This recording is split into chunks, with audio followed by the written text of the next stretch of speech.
Hello, everyone. Welcome to YMCA's Youth-Led Solutions, the Future of Work Summit. Welcome, everyone. At the onset, I would like to inform you that if you would prefer to tune into the summit in French or Spanish, please go to the following website, app.interactio.io. This also should be dropped into the chat box. Or you can also download the Interactio app to your smartphone. Visit your app store, search for the app Interactio, download the app, type in the event code YMCA, choose your language, and press play. Super easy. So again, if you're looking for Spanish or French translation, please visit the website app.interactio.io, or you can just download the app. Hi, I'm Trang Trung Hill, and I'll be your host, presenter, and MC. And I'm excited to be able to take you through our packed show for our international dialogue on creating youth-led solutions to address the employment crisis. We have more than 1,400 young leaders, practitioners, and partners joining us from 105 countries over the next 3 days. Let's stop there. 1,400 young leaders over 105 countries. What an incredible turnout. So thank you so much for joining us today. As a global YMCA leader myself, I remember being part of these global convenings, similar to this in my early years in the YMCA. Since a lot of these gatherings are now virtual, there's more access. More people are able to come online and connect and learn from each other from all around the world. So thank you for being here and taking the time. I've been with the YMCA for over 15 years. I started at the local YMCA in Long Beach, California in the US, working with youth and families. I'm currently working at the National Office of the YMCA of the USA, supporting YMCAs across the United States in advancing immigrant and refugee inclusion through the YMCA New American Welcome Centers. I also had the opportunity to be part of the World YMCA Change Agent Program. Please drop in the chat box if you are part of this program. I'm part of cohort 1, so where are all my cohort 1 folks at? But please share with us if you were part of the World YMCA Change Agent Program once. During my time outside of the YMCA, I'm a committed volunteer and community organizer working to support my local community. Thank you to all the organizers for entrusting me to be your host and MC for today's plenary session. So I hope you're ready. I hope you're excited because I know I am, and I'm excited to be able to take you all on this journey today. Through the groundbreaking Youth-Led Solutions Initiative, the largest youth organization on the planet is deepening its commitment to addressing global issues such as employment, entrepreneurship, and the systems attached to them. And as part of the summit focusing on 3 growing economies: green economy, care economy, and creative economy. This initiative puts resources directly into the hands of young leaders. And the summit kickstarts that process. When you leave the closing plenary on Wednesday, you will join teams of young people around the world to identify the problems and begin finding solutions to mitigate them around the world of work. This is what it is all about. After the first part of the plenary sessions, there are a host of interactive breakout sessions for you to join.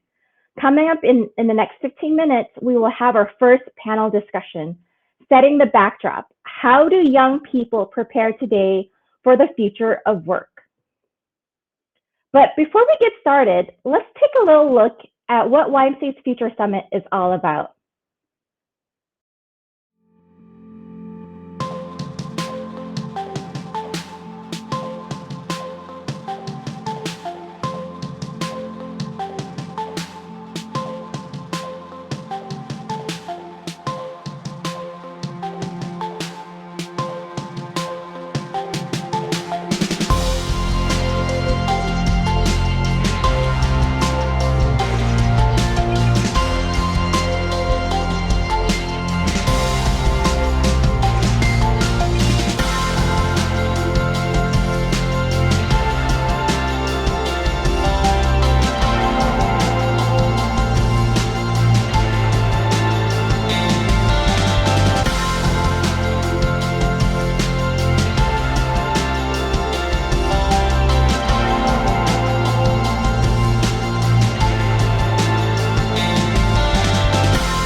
Wow. Every time I see this video, I get goosebumps. It's such an inspiring video to really highlight the potential of our young leaders to really tackle the issues when it comes to employment.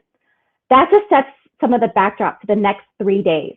Y'all, we have 3 days of this dialogue and discussion. What an incredible opportunity, right? Make the most of this short amount of time we have together. 3 days may sound like a lot, but it will go fast. So attend as many sessions as you can and make the most of the on-demand resource library available in the resource library. So when you have a chance, when we close out the plenaries, visit the resource library. There is a many on-demand sessions where you can click and watch through and really learn a lot of content. And of course, please make sure to tell us what you're enjoying about the summit here in the chat, on social media like Twitter, Instagram, Snapchat, Facebook, LinkedIn, all the things social media. And for those who know me or who have connected with me, I love social media. I love connecting with people. I love learning from folks. So if you're on Twitter, please find me. My username is Miss Trang, T-R-A-N-G, Trung, T-R-U-N-G. Hopefully my colleagues in the chat box are dropping my Twitter screen name on there. Please follow me and stay connected. So another important thing, hashtags. We can't find the conversation if you're not using the hashtag. So please use the hashtag YMCA Youth-Led Solutions. Really easy, really straightforward. So anytime you're posting, please make sure to include that hashtag and we'll be able to follow, retweet, reshare, relike, all the things that happens in the social media world. But another couple of housekeeping things is the summit is best experienced on your desktop computer or laptop. So please use Google Chrome or Firefox. If you have any issues with the Hopin platform, sometimes just doing a quick refresh on your browser will sort of fix those issues. But we recommend that you tune in using a desktop computer or a laptop. But alternatively, you can also download the Hopin app. Of course, there's an app for everything. So if you want to try to join in using your smartphone, please visit your app store and download the Hopin app and log in that way as too. So now, we are incredibly grateful to host a variety of content partners that make the Youth-Led Solutions Summit experience possible. And one that has been there from the beginning is the University of San Francisco. Dr. Marco Tavanti is a professor of ethical leadership and nonprofit administration at its School of Management. He has developed numerous social enterprises, civil society organizations, and international NGOs operating in 12 countries, including 28 cross-sector partnerships. Our good friend, Dr. Tavanti, is here to set the scene as you start your journey over the next 3 days. Hello, everyone, and welcome to the YMCA Youth-Led Solutions, the Future of Work Summit. I am Dr. Marco Tavanti, representing the University of San Francisco and the School of Management, who is co-sponsoring this event. As we think about the future of work, we cannot think about also the importance of lifelong learning, the importance of upgrading our skills to be prepared in these challenges of these 21st centuries and in the post-pandemics challenges. We also think about the importance of creating our own local communities as an opportunity for renovation, as an opportunity for prosperity, for peace and security, but also for people's power to recognize our interconnectedness with our common planet. So the future of work is really a challenge to create new future possibilities for mindsets and skill set, for ability to create new solutions for the benefit of our communities, for the common good and our common future. That is why we recognize the importance of the Sustainable Development Goals and the common agenda that the United Nations have spread all over the world with the participation of all nations, all sectors, particularly with the Sustainable Development Goal number 8 that have to focus on decent work for all and economic growth, which is linked to many other interconnected goals.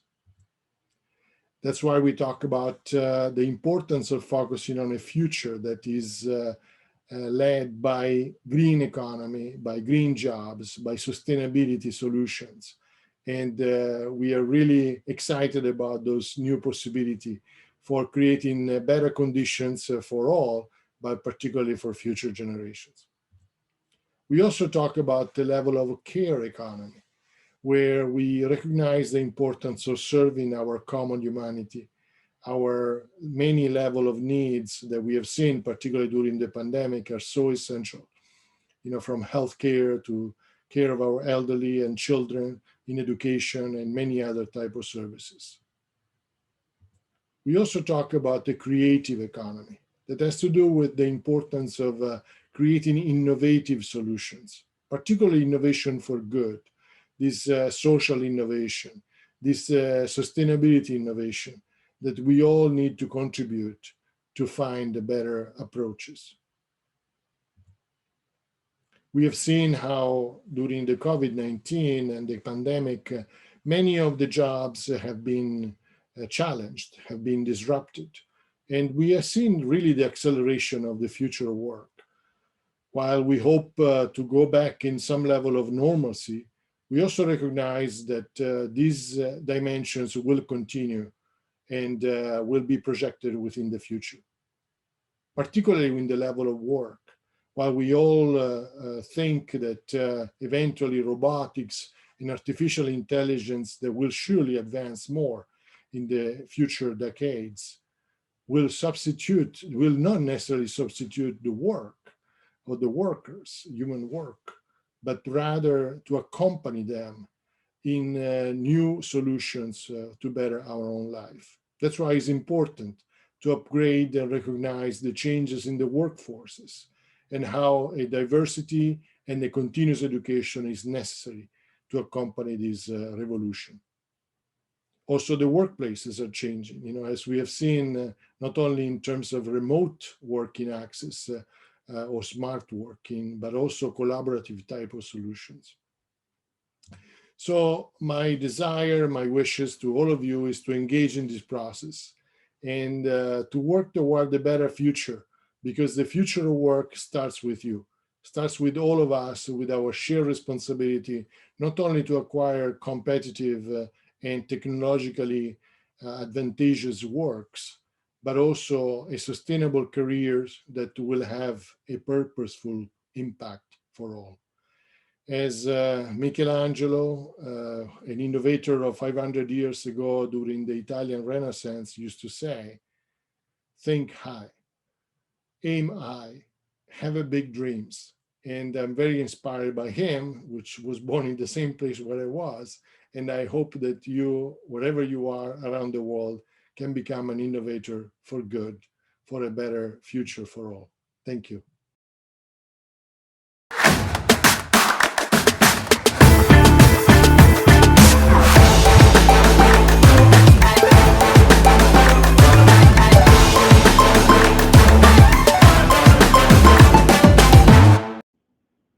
Wow.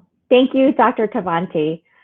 What incredible insights in terms of some of his recommendations, right? Thinking of being a lifelong learner. This work requires all of us to be lifelong learners.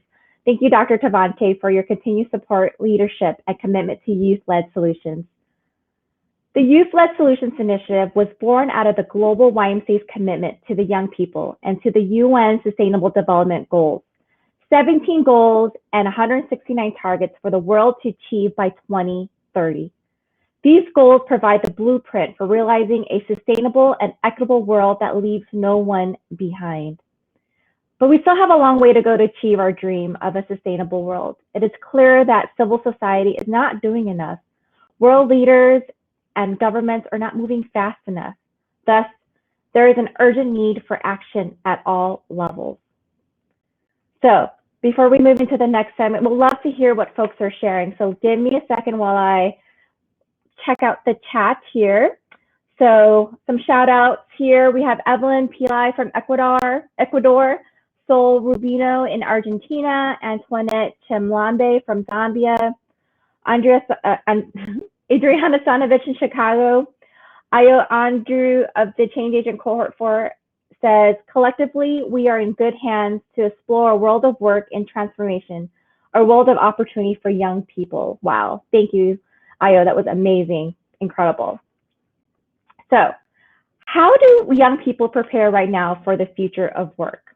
Take a moment to think about that. What does that require? What does that entail? How do young people prepare right now for the future of work?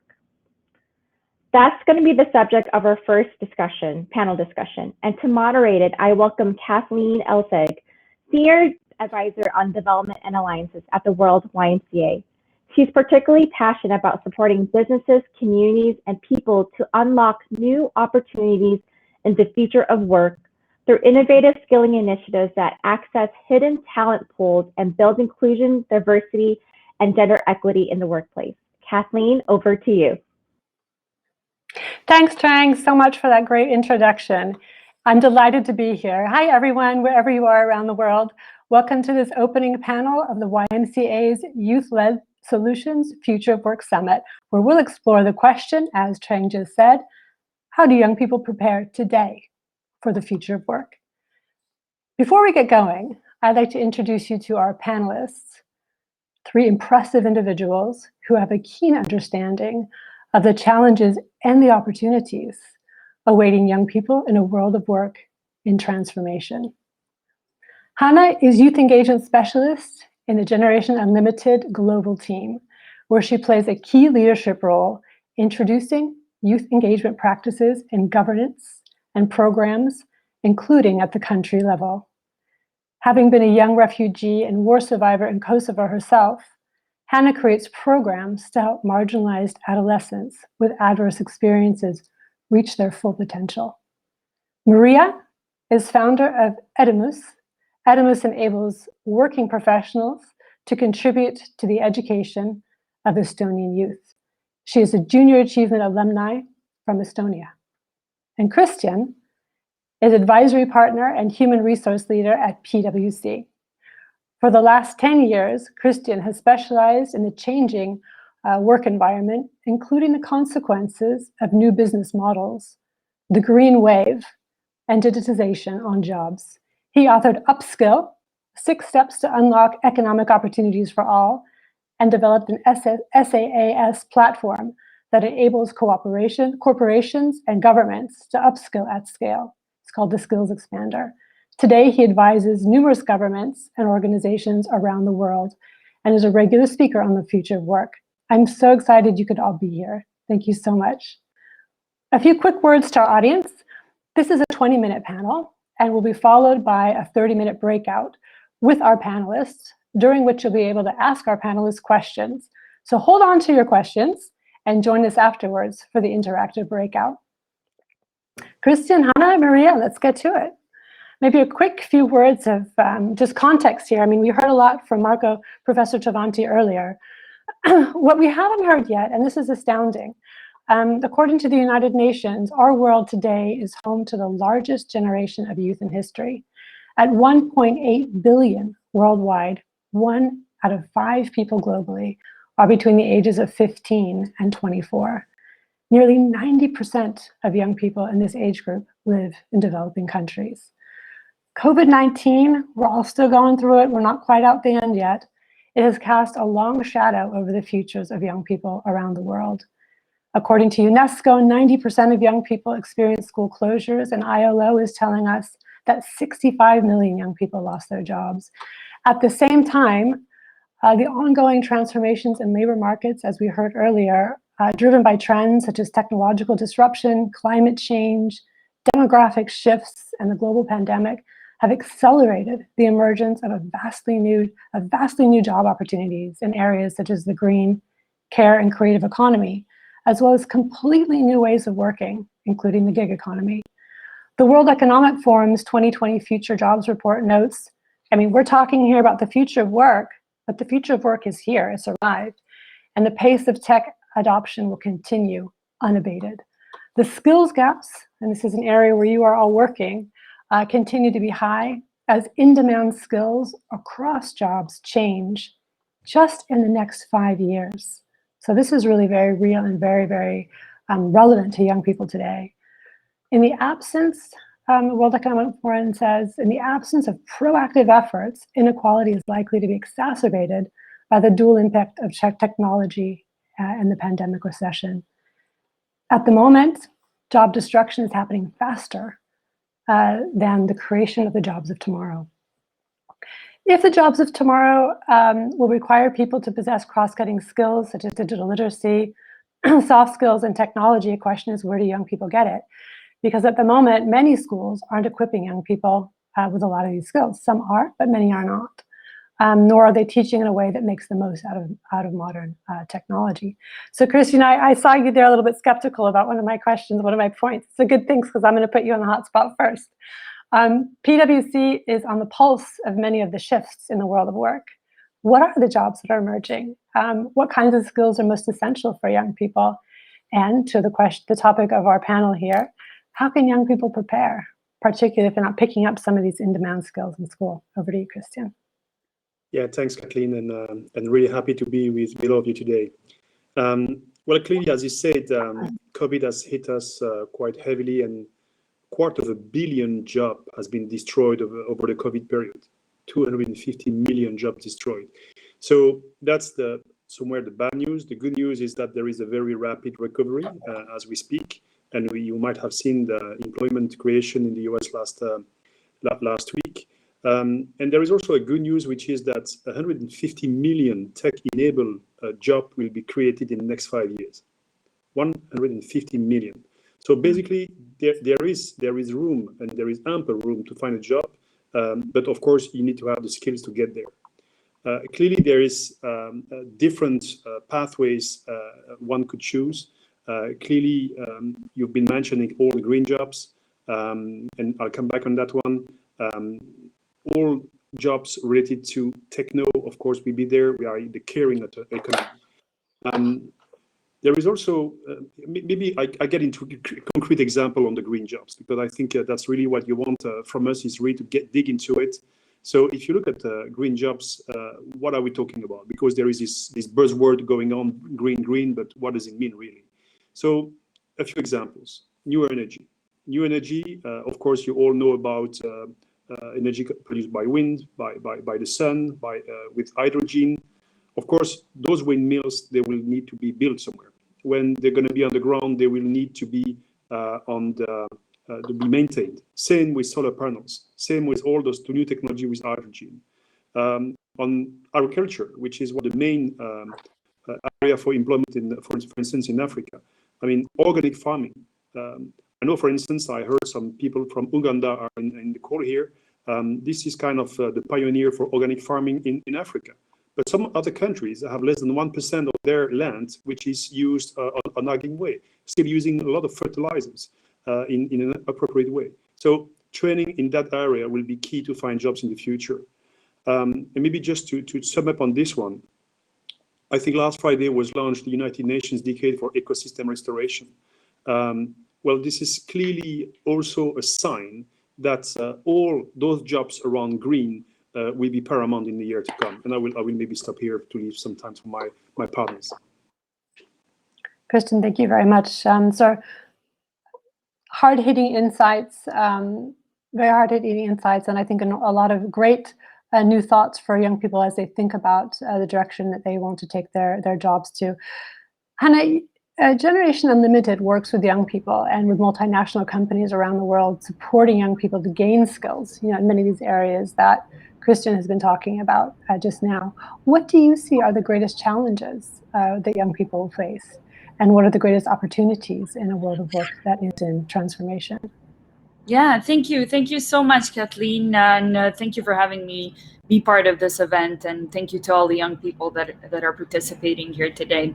Young people today face many economic, social, and cultural challenges. The types of skills needed in the labor market are changing. Technological changes are making many jobs vulnerable to automation. I think, Kathleen, you set the tone really well in the beginning of the conversation as well. A large proportion of job creation is being driven by only a few entrepreneurs. And so while education system is outdated and it's leading to a large skills mismatch.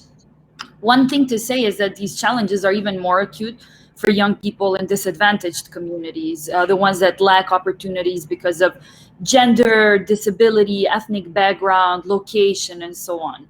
Nearly 50% of companies expect that by next year, automation will lead to some reduction in their full-time workforce. And while more than half of all employees will require significant reskilling and upskilling, and that's certainly a great challenge that young people will be facing.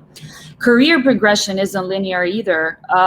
The average person currently changes about 5 to 7 times their careers during their working years, and young people today, by the age of 42, may already be expected to have had about 10 jobs already, and that's quite a challenge.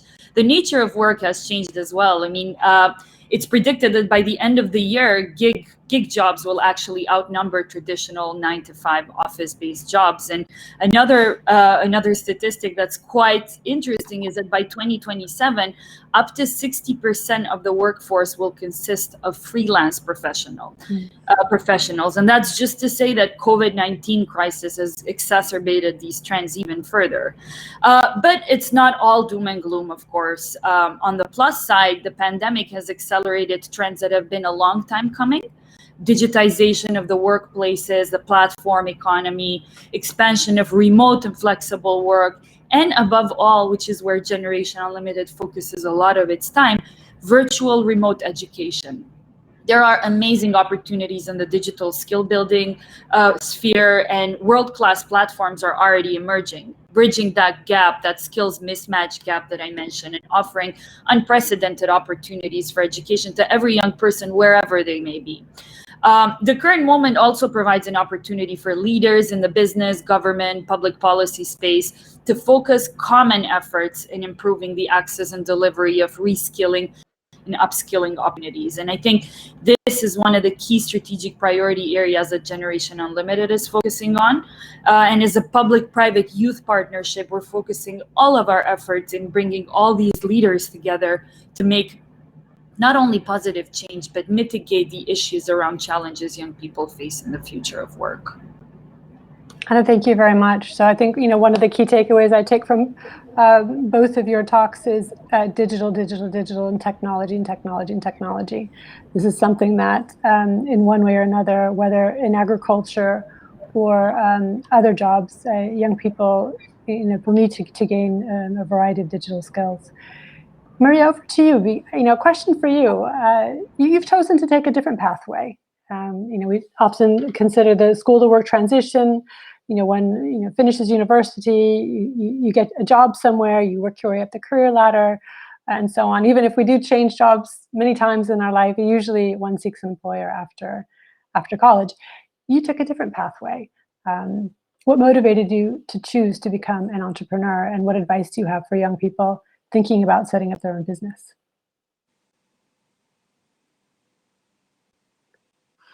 Maria, I think you might be on. Yeah, there you go. Got it now. Yes, I was quite lucky in that sense that my dad already owned a small business when I was growing up, and I could see kind of behind the scenes of entrepreneurship. However, it hasn't been a straight journey from university to become an entrepreneur. I had a job in first IT and then in marketing as well, and kind of even though I knew that one day I wanted to become an entrepreneur, it took me quite a time to realize exactly what and how can I contribute, because I didn't want to become an entrepreneur for just of its own sake, but actually do something which would be impactful. So all the young people out there who probably were just in same positions as I was in high school, where I kind of had an idea what was interesting me. However, I didn't know the right path to go there, because it's impossible to predict such things. I would recommend firstly to participate in different events, and thus I would like to congratulate you all who are already listening to this event, because I think it's a great opportunity to kind of get inspired and network, and maybe find this next nugget of inspiration and passion to go forward from here. And then secondly, don't be shy. If you're passionate about something and interested in something, then share your thoughts and contact the people who could be to help for you. And last but not least, be patient with yourself as well. Don't really be too critical. I know that I've been doing this mistake and just thinking that, that I could do more and then go for what I was wishing for hasn't been too helpful. So now being a bit more patient, hopefully with myself, I see that I can go for the things that I really want. That's inspiring. Thank you for that, Maria. And I really value your advice for young people who are thinking about this pathway of being an entrepreneur.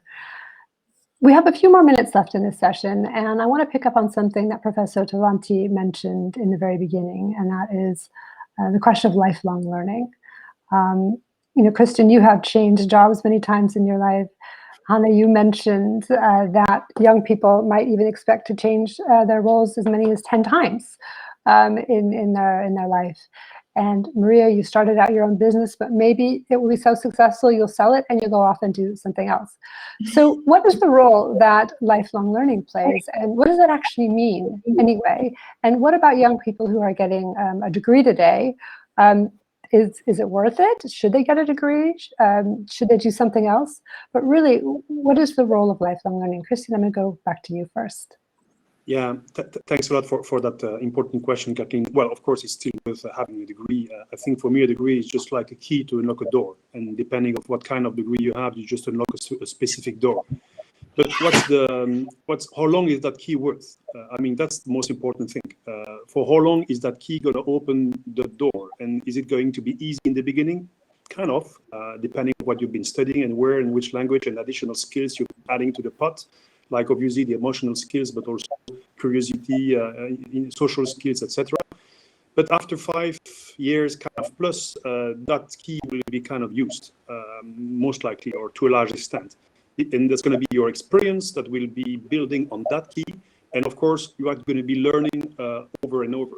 And basically, I would tend to tell young people, if your employer is not offering you opportunity to learn, if you ask once or twice, well, obviously after a couple of years, nothing happened. If you don't feel to learn anything but repeat to do the same thing all over again without learning anything, run away, because clearly you're going to have a huge issue moving forward. Your employability is dropping. So learning constantly, adapting to new technologies, cultivating your emotional skills, your curiosity, the how, the why, the when, are really key to move along.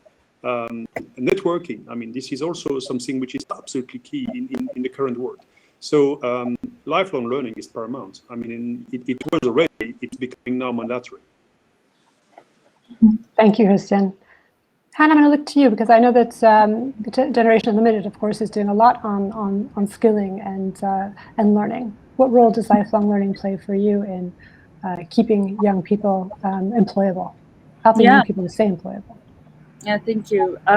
Well, developing and enhancing skills and capabilities through long life learning in the innovative digital skilling, learning, and meaningful workspace are key drivers of economic success, but above all, also of individual well-being and societal cohesion.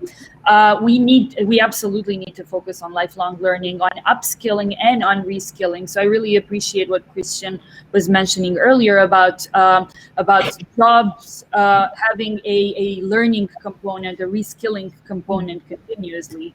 We will also need specific tools, though, to really close that skills mismatch gap, like universal access to connectivity and devices, skills-based credentials and certifications, and widespread access to immersive hands-on learning.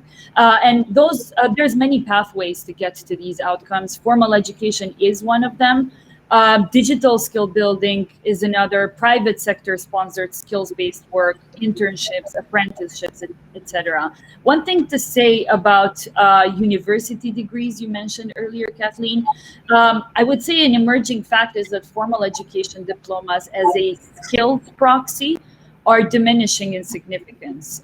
This makes self-paced, digital, immersive, skills-based learning all the more important. As Christian said, it's university degrees and certifications of that sort are just a door, an entryway, but once you enter that door, it's the skills that push you forward. And those skills don't necessarily always come from university degrees. They come from a variety of skills-based learning. So that's what I would say about that. Thank you. Thanks very much. Maria, we're not going to get to you on this one right now, but we are continuing, everyone, after the session. So stay with us and we'll learn about what Maria thinks about lifelong learning and what she's doing to keep her skills up to date. Thank you, everyone, for joining us for this opening panel, and we look forward to seeing you in the breakout session.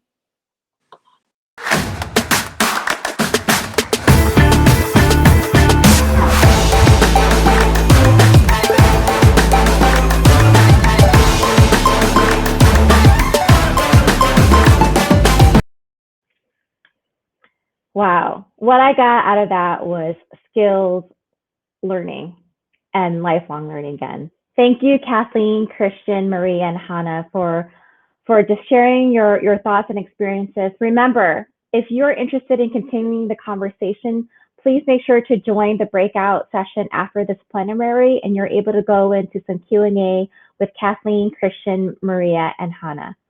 So keep an eye out on that breakout, the breakout panel, then you'll be taking your questions too. Also, another thing as a reminder, please keep active in the chat. As you're hearing the conversation happening on the screen, please drop reflections, things that resonate with you, things that really stood out to you. We want to hear how you're reflecting on the conversation. How does this work? How does this translate back to your local community and your local work?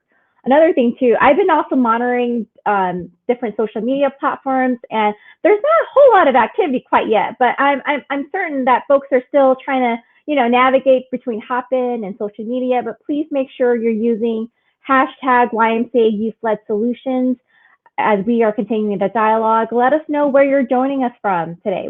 Again, I mentioned we have 105 countries represented, 105 countries. That's incredible. So we want to hear from you. We want to see where you're from, where you're tuning in from, and let us know what you're thinking about in terms of the conversations we've been having today.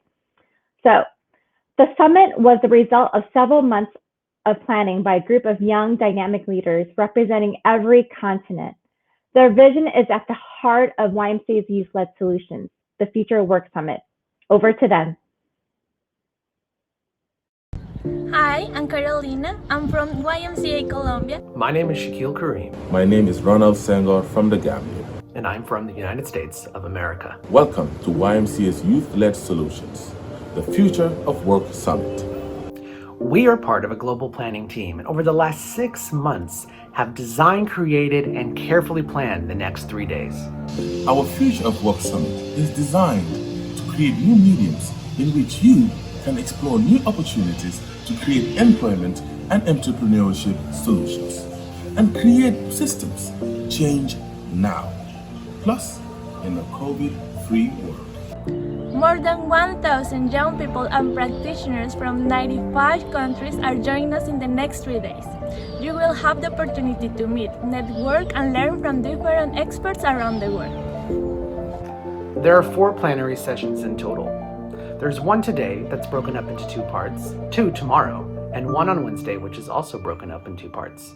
With over 40 breakout sessions and 150 experts, young and old, you will have many opportunities to meet and connect. You must make most of your time. Turn up on time and get ready to interact. Ask questions, engage in discussions and debates, and most importantly, network. Our main goal for you is to cross over this summit with some ideas and the motivation to design your own solution for your community, to approach the issues surrounding work from young people. Similar to our last summit on climate action, these 3 days are just the beginning of a process. When you leave here, you will have the opportunity to build your own local solution team. In these teams, you will come together to work and identify strategic, sustainable solutions. For the best solutions around the world, seed funding, mentorship, and support is available. So make sure you take in every last opportunity we have to connect, learn, be inspired, become more educated, network, and share. Everything you see here will inform the next year of your journey with YMCA's Youth-Led Solutions Initiative. En nombre de la YMCA Global y sus patrocinadores, bienvenidos al futuro del trabajo. On behalf of the World YMCA and its partners, Welcome To the future of work. to the future of work. to the future of work.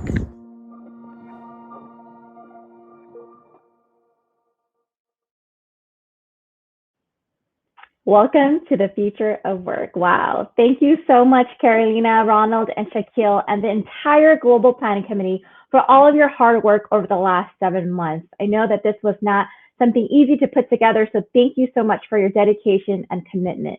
So before we kind of do our wrap up real quick, I've been seeing a lot of activity in the chat box. So we have Portugal in the house, Canada, Zambia, Colombia, Peru, Philippines. Keep them coming in, y'all. I want to see where everyone is tuning in from. So like I mentioned earlier, we're nearing the end of our first part of our open plenary, but we still have plenty more to come. So a few important things before that. So please make sure you're paying attention and listening. First, after we finish here on the stage, click over to the sessions area. So in the Happen platform, you'll see the tabs that have the different options for you to click on. You want to click on the sessions area where we have 8 breakout sessions. Some of these breakout sessions include the panel that we had earlier with Kathleen and Maria and Christian. So if you want to dive into that conversation, there is going to be a breakout session for that conversation. There's going to be a deep dive, a conversation around a spotlight on the future of work in Sierra Leone and Liberia, accessibility and inclusion of vulnerable young people in computing. And then there is going to be one on youth voices for the future of work, which will also have French and Spanish translation. So that's just a little snippet of some of the workshops, the breakout sessions that we'll have in just a moment. Next, make sure to engage in the networking function. Like I mentioned earlier, over 1,400 people are attending this over the next 3 days. We want you to connect with global people from all over the world. And I know that some folks are having access issues in terms of social media, but we encourage you to use the Hopin app to connect with other global leaders from around the world. So the networking function is kind of like a speed networking style. So when you click on the networking function, you'll be matched up with another person who's waiting to be matched up for some networking. So you'll have a couple minutes to connect, talk, learn from each other, and then you have the option of staying connected. It's really simple, really easy, and really fun because you don't know who you'll be matched up with. So really encourage you to visit the networking section of Hopin. Next, be sure to head to the resource library. I mentioned this earlier. We have hours of on-demand content for you, for either practitioners working with young people or for young people to learn about the solutions process. So if you're a young person who's not sure where to start, go to the resource library and there's just a lot of information and content for you. If you are a person who's working with young people, there's also tools and resources there to help you facilitate conversations and support your young people as well. Lastly, don't forget to be back here in just over an hour at 17:45 Central European Summer Time. The packed second half of the opening plenary will kick off with our first keynote speaker, Nathan Kandaner, the CEO and founder of JobSmall, who will also be running a breakout session too. So if you want to do a little quick preview of what he's going to be talking about, you can actually join his breakout session right after this. And then we'll have a Q&A with successful grantees from the Youth-Led Solutions Summit on climate action. And then special remarks from the United Nations Envoy on Youth, the CEO of UNICEF's Generation Unlimited program, and the World YMCA Secretary General Carlos Sanvi.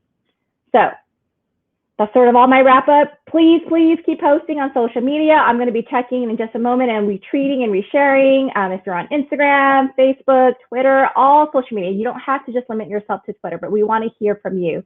Make sure you share how you're liking it in the chat box. grab some refreshments. I have my water bottle here. I hope you are staying hydrated. This is a lot of content. We want to make sure our brain is nourished. So grab some snacks, some refreshments. Stretch out your legs, your neck. I've been standing for a little bit. Might do some stretches later. But we'll see you all in the breakout sessions. Thank you, everyone.